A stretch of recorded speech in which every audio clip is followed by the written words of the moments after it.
Hey everyone, Mr. MC here. This is Guide for round 5 of the 2021-2022 FIA Manufacturer Exhibition season taking place at Blue Moon Bay with the Group 4 cars. And let's get this started by mentioning that the oval VOP for the Group 4 cars is extremely unbalanced. But anyways, bring yourself towards the right side of the track and you're looking for the 100 meter board as that is your first and rather only braking point.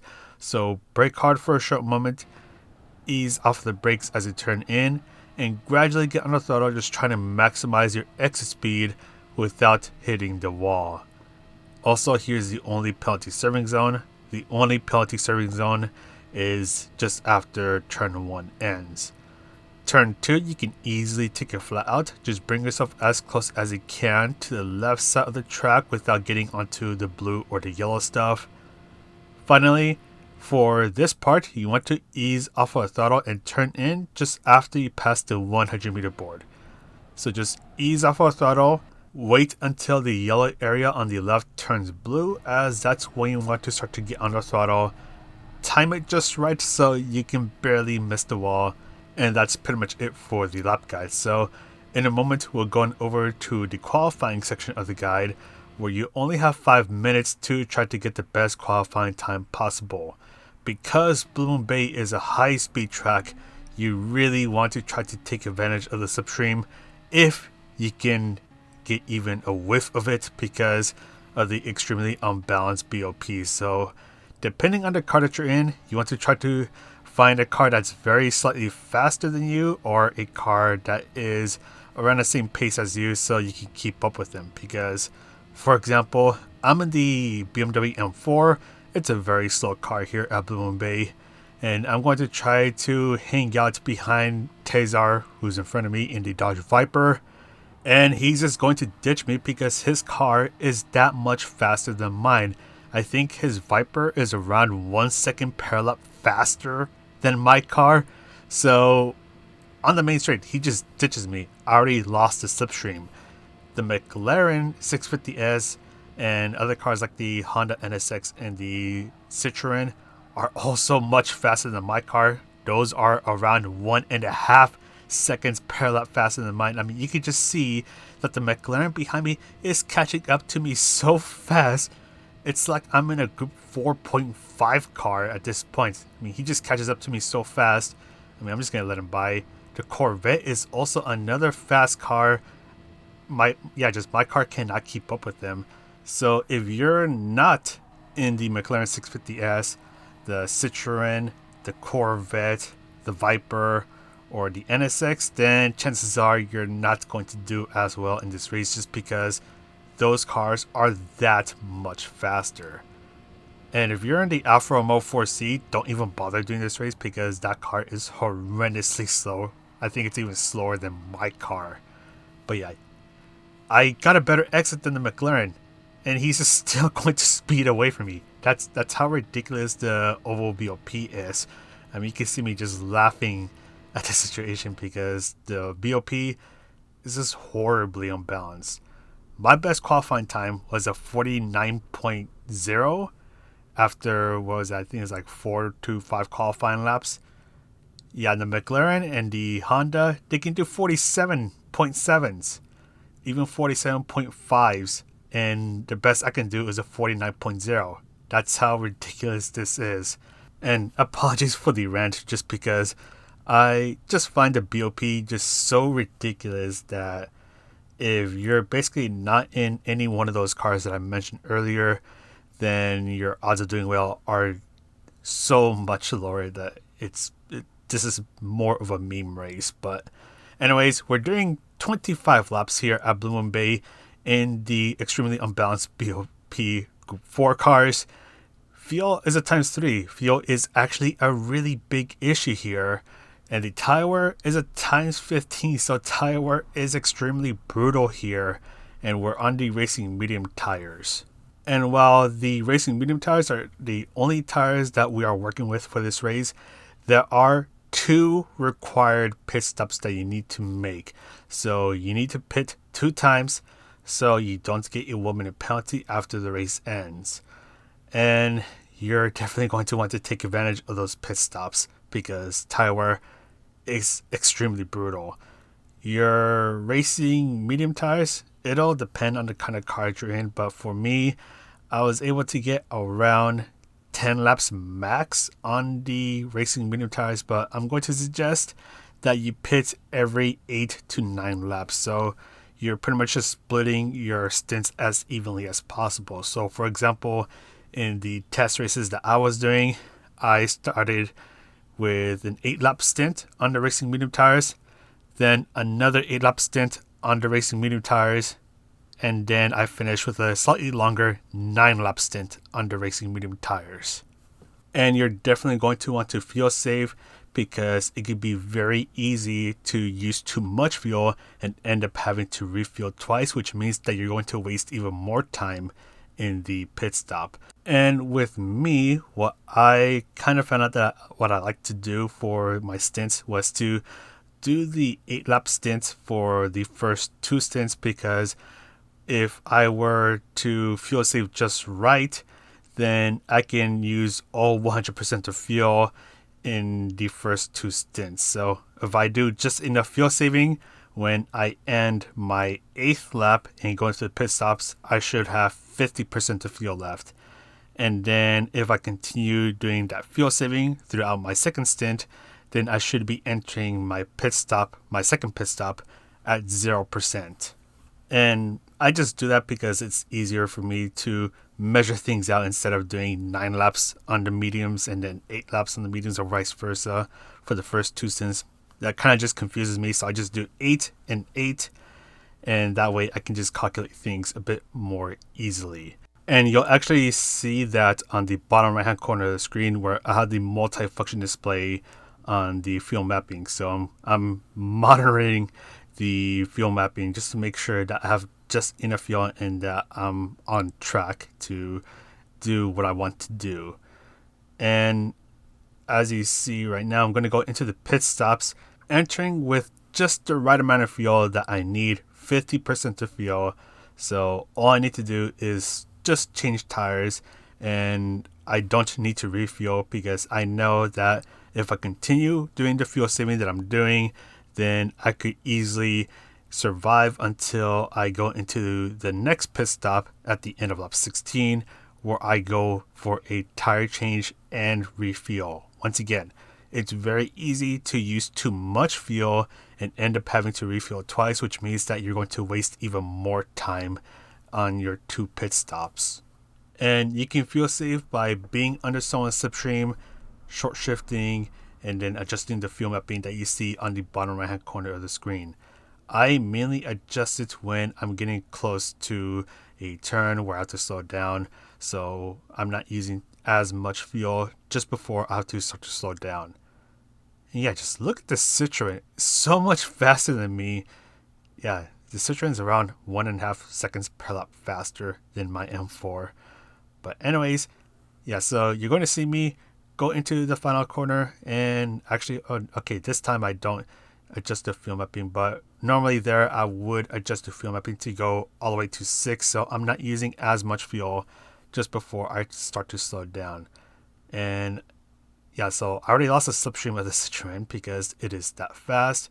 And right here, there we go. I moved the fuel up to 6, lift off of throttle, so I'm not using as much fuel because I'm just trying to save as much fuel as I can. And just as I exit the turn, that's when I go back to fuel map 1. So here we go. Going to go to fuel map 1 as I exit the turn, and the Citroen is just going to ditch me because he is just that fast. But anyways, also take advantage of the teamwork because teamwork makes the meme work. So use the slipstream to give the cars in front of you a little bump on the main straight so you guys can go a little faster and hopefully catch up to whoever is stranded alone in front of you guys, or to potentially even ditch whoever is behind you. I know it can be very tempting to want to overtake someone and just battle it out, but you're going to lose a lot of time like that, especially as you go through the first or the third turns. So whenever you can, just take advantage of the teamwork. Just do a little bit of bump drafting on the main straights. Just make sure you don't bump draft just before you have to brake for turn 1 or brake for turn 3. Yeah, just be mindful about when you're going to bump someone. So just want to put that out there, because in one of my races that I was doing here, there was a lot of fighting going on and we were just losing a boatload of time. So yeah, just don't do that. Just work together. And actually, you want to be in the slipstream anyways, working with other cars, because you want to be fuel saving as much as you can. But anyways, entering the pit stop, I had just enough fuel to make all 16 laps because I was fuel saving like crazy, entering with just 1% of fuel left. So this time around, I'm going to change tires and refuel, and I'm actually going to refuel a bit past the diamond. So that diamond tells you that considering you keep up with your current driving style, you need to refuel to that much to be able to finish the race without running out of fuel. But because I want to push a bit more and not fuel save as much, I'm going to refuel past the diamond so I can push a bit more. Yes, this will cost me a bit more time because the Ferrari who is behind me is now up ahead in 9th place, and actually the Lancer also passed me because they didn't refuel as much. But for me, I don't have to worry as much about fuel saving anymore, so now I can just purely focus on just trying to catch up to them. And especially if they miscalculate their fuel saving and have to slow down to a crawl to not run out of fuel, then I can easily catch up to them and take advantage of them. And we're eventually going to be close to the end of the race. Here is a McLaren that is 1.5 seconds per lap faster than me, and he is so much faster that I'm actually getting lapped by this McLaren because he's that much faster. But luckily, I'm going to eventually be back on the lead lap because he was actually pitting on this lap. So here we go. I am back on lead lap because he went into pit stops, and I was pretty happy about that. There we go. Anyways, luckily, I was able to catch up a bit more towards the Lancer and the Ferrari, and they are going to get a bit squirrely through the first turn, which means that I am now right in the slipstream, and because I think they were fuel saving a bit, I can take advantage of them. And once again, because I refueled quite a bit past the diamond earlier on, I know that I have more than enough fuel to not have to fuel save, so I can pretty much just push as much as I can. And just trying to find a way to get around them is really tricky to do so. And luckily, I'm going to be able to just squeeze by on the inside, get past the Lancer, gonna get a bit of a run on the Ferrari, and I'm going to try to get past him, but it looks like he was able to just barely stay ahead of me. And yeah, you got to be a little strategic when it comes to going for the overtake, especially towards the end. But for the most part, you want to try to work together, take advantage of the slipstream, do a lot of fuel saving because that's going to be a thing. And yeah, you can actually see that we were very slow. The NSX, the 650S, Corvettes, and even the Citroen, much faster than our cars. And yeah, in here, I got a 22 minutes flat in the M4. If you're in a faster car, you're definitely going to be doing much faster than a 22 minutes flat. Now, I wanted to take a look at something, and because we have the 2 mandatory pit stops, I wanted to try a race where I only changed tires one time. So what I did another race, and for my second pit stop, that's where I was going to do my refueling only one time, but I only changed tires on my first pit stop. So this is my second pit stop that you're seeing right now. I'm doing the refueling, but I did not change tires.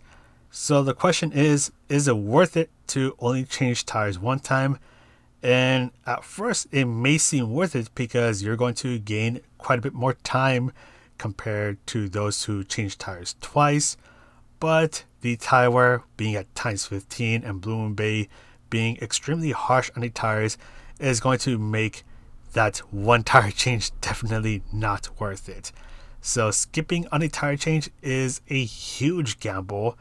Can it work? Yes, but I'm going to suggest that it's not worth it, because as the tires start to really wear out, as you see on the bottom left hand corner of the screen, the tire wear gets pretty bad. And especially with turns 1 and 3, that's where you lose a boatload of time, and that's where people can really catch up to you, especially if they decide to work together. And if they start to work together, they can quickly catch up to you, and if they have newer racing medium tires, then they will easily swarm you. But can this work where you only change tires once? It can, but it's such a massive gamble. I think there's more downfalls than benefits to doing just one tire change. So personally for me, I would say just change tires on both times that you go to the pit stop. And with the fuel, once again, try to save just enough so that you only have to refuel one time. So from this race where I only did one tire change from my 2 pit stops, I ended up getting a 22 minutes and 2 seconds. So it was about 2 seconds slower than the one where I did 2 tire changes on both pit stops. And while this was pretty close to the one where I did tire change on both stops, I don't think it's worth it to skip a tire change. I think it's just far too risky, and to the point where it's just not worth it if you're in a car that's really bad on tires, like the front-wheel drive cars or the all-wheel drive cars.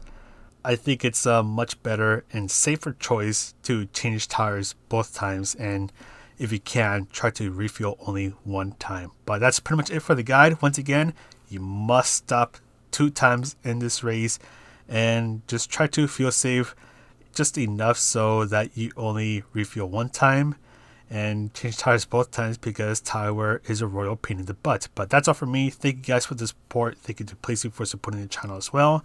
This is Miss MCA. Wish you a good race, and I'll see you in the next video.